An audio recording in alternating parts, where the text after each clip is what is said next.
আপনাকে স্বয়ং প্রধানমন্ত্রী সুদখোর হিসেবে কয়েকবার বলেছেন। তো এটা আপনার কাছে কেমন লাগে? খুব কষ্ট লাগে।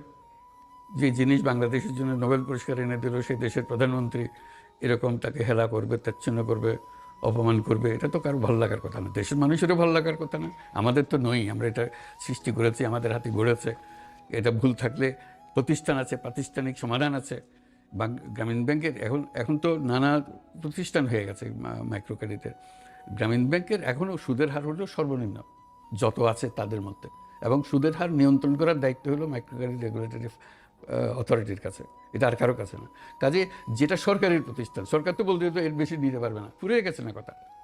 না, কিন্তু আপনার বিষয় যে এই যে সুদখোর এবং যেটা আপনিও বলছিলেন রক্তচোষা, এই কথাগুলো বলা হয়, আপনার কি মনে হয় এর ফলে মানুষের মধ্যে আপনার সম্পর্কে একটা বিরূপ ধারণা তৈরি হবে না? হয়েছে? অবশ্যই হবে। একটা প্রধানমন্ত্রী একটা কথা বারে বারে যদি বলে, মানুষ এটা মানুষের মনে গেঁথে